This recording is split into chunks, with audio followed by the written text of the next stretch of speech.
Mereka bilang, jangan pernah naik kereta terakhir sendirian. Terutama kalau kamu duduk di gerbong paling belakang. Karena ada satu kursi yang tidak boleh ditempati, atau kamu tidak akan pernah turun lagi. Hai semua, aku Mantra.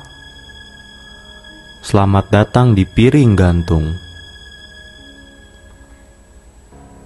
Aku akan kembali membawakan cerita mistis, dan semoga cerita ini bisa menemani malam kalian.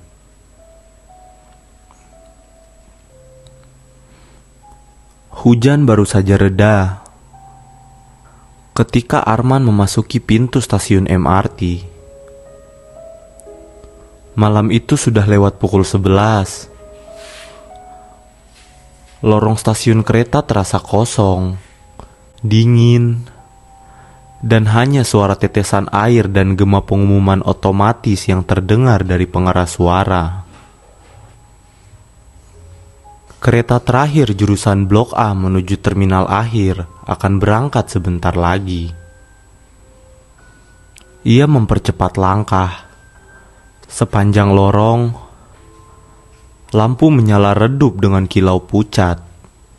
Bau besi dan beton lembab menusuk hidung. Arman menuruni eskalator. Perasaan ganjil mulai merayap saat ia sadar tidak ada penumpang lain di sekitarnya. Di peron bawah tanah, suasananya lebih sunyi. Hanya ada satu petugas yang duduk di ujung peron. Wajahnya tertunduk menatap ponsel. Jam digital menunjukkan pukul 23:19. Kereta datang tak lama kemudian. Pintu terbuka dengan suara mekanis yang datar. Arman masuk ke gerbong terakhir yang kosong. Ia duduk di dekat kursi pintu, merapatkan jaketnya karena udara di dalam gerbong terasa lebih dingin daripada di luar. Pintu menutup otomatis. Kereta mulai bergerak. Awalnya, semua normal. Suara roda besi meluncur di rel, dan lampu putih menyinari interior yang bersih tapi terasa asing. Arman membuka ponsel, mencoba mengecek pesan. Tidak ada sinyal. Seperti biasa di jalur bawah tanah. Ia bersandar, menatap jendela. Lorong bawah tanah membentang tanpa ujung. Sesekali dilintasi cahaya lampu kecil. Beberapa menit berlalu. Harusnya kereta sudah sampai di stasiun berikutnya. Tapi belum ada tanda-tanda melambat. Arman mengerutkan wajah, menatap layar jam di ponselnya. 5 menit, 10 menit, namun kereta masih melaju. Di balik kaca jendela, kegelapan seperti menelan segalanya.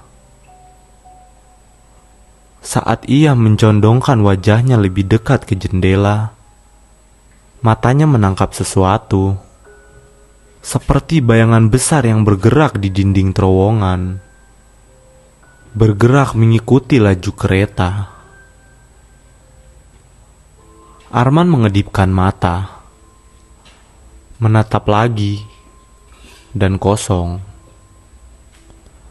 Ia menarik nafas dalam-dalam, mencoba menenangkan diri. Lampu gerbong tiba-tiba berkedip sebentar. Dalam kilatan singkat itu, ia merasa ada sesuatu di ujung gerbong, berdiri dan membelakanginya. Lampu kembali stabil, kosong. Arman mulai menelan ludah. Keringat dingin mulai mengalir.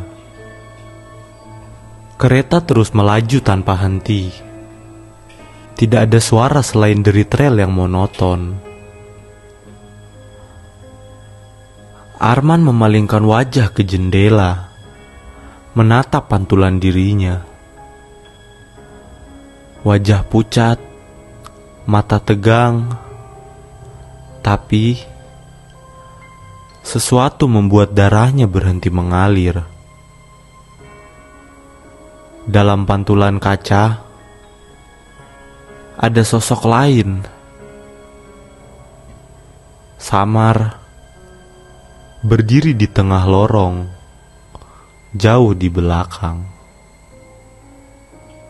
Rambut panjang menutupi punggung dan membelakanginya.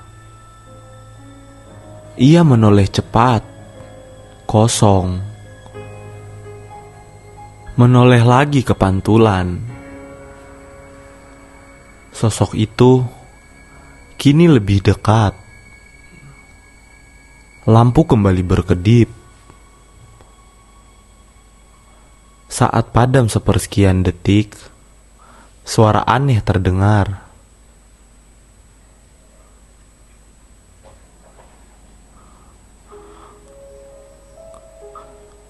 Ketukan pelan dari lantai gerbong. Sekali, dua kali, tiga kali. Semakin cepat dan semakin keras. Lampu menyala lagi. Sosok itu kini sudah di tengah lorong. Kepala miring, seolah mendengarkan. Arman berdiri dengan nafas tersengal. Panik, ia berlari ke pintu antar gerbong, menarik tuasnya sekuat tenaga. Terkunci, ia memukul keras-keras. Tapi suaranya hanya bergema kembali ke telinganya. Ketukan berhenti, sunyi mendadak. Arman menoleh perlahan, jantungnya hampir pecah. Sosok itu sudah tepat di belakangnya. Wajahnya pucat, matanya hitam pekat seperti lubang, dan mulutnya robek hingga telinga. Dari celah mulut koyak itu, suara berbisik keluar, pelan tapi jelas. Kau duduk di tempatnya.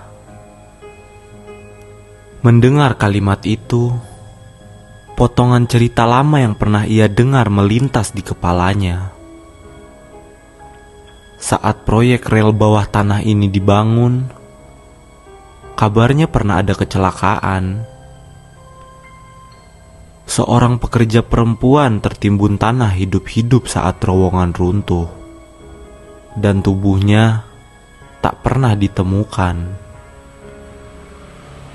Orang-orang menyebutnya penunggu jalur. Katanya, ia masih berkeliaran setiap tengah malam, mencari tempatnya di kereta terakhir. Ada satu kursi yang dianggap miliknya. Kursi di pojok gerbong paling belakang. Pantangannya jelas, jangan pernah duduk di kursi itu. Arman menunduk perlahan. Badannya membeku.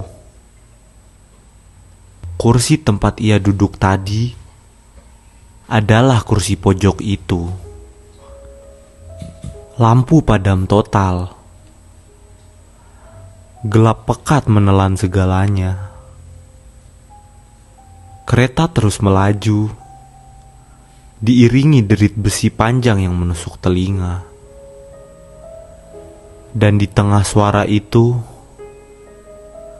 jeritan Arman pecah sebelum mendadak terputus. Keesokan paginya, kereta ditemukan di depo penyimpanan. Pintu gerbong terkunci rapat dari dalam. Tidak ada Arman. Di lantai gerbong terakhir, petugas menemukan sebuah ponsel dengan layar retak.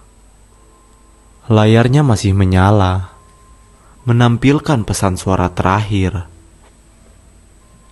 Kalau aku nggak sampai, jangan pernah naik kereta terakhir sendirian. Jangan duduk di kursinya.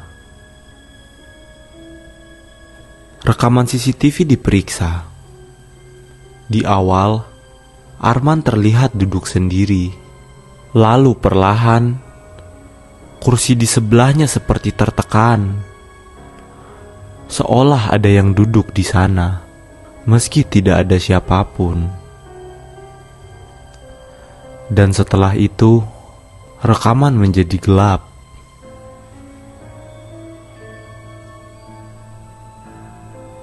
Terima kasih sudah mendengarkan sampai menit ini. Bila kamu memiliki cerita horor ataupun mistis lainnya, bisa dikirim ke email yang ada di deskripsi. Sampai jumpa di cerita berikutnya.